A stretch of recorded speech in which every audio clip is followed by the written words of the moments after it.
Interpol saying over the last few minutes that it has now identified the two people travelling on the aircraft with stolen passports as being Iranian. Let's bring in Chilcote, who's been tracking the news event for us. Very interesting. We knew that one of the two was Iranian. We didn't know the second. We've just learned that thanks to Interpol.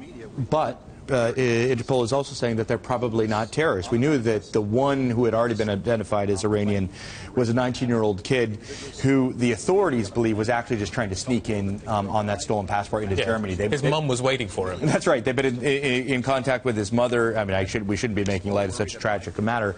But his mother was waiting for him. They've been in contact with him. That's why they think that he's probably not a terrorist.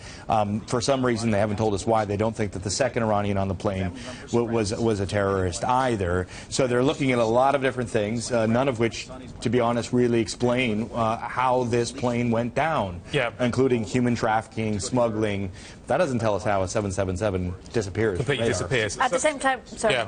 No, I was just going to ask about the search, basically, right? Because they're now moving a lot more east. Yeah, so Vietnam has just come out and said, because they're one of the many countries out there searching, that they have found yet again nothing, and they are expanding their search to the east. So, I mean, this all started in the Gulf of Thailand, which is between Malaysia and Vietnam, and sort of makes sense, would be along the flight path. But now, we're in the South China Sea on the east side, and we are also on the other side of the Malay Peninsula in the Malacca Strait.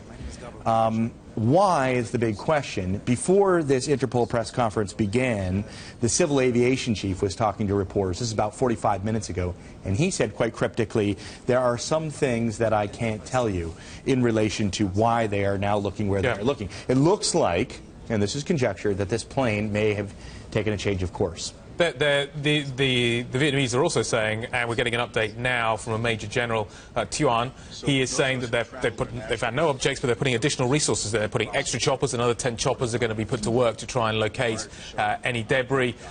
But they have found nothing. And this is the thing that you have. We're in now day 4. You've got at least 9 countries looking. And if you think about the Gulf of Thailand, which would be the most likely place, it's not the deepest of gulfs. It's 269 feet deep. So if you get a plane going down, one thing they can do is measure waves, and you would almost certainly get some kind of wave disruption as a result of a crash. And there's no evidence of that. So that's perhaps one of the reasons why they're thinking, well, maybe actually it isn't in the Gulf of Thailand, and that we need to expand this. But clearly there's some kind of intelligence that they're working off of that also has them looking further to the west and east.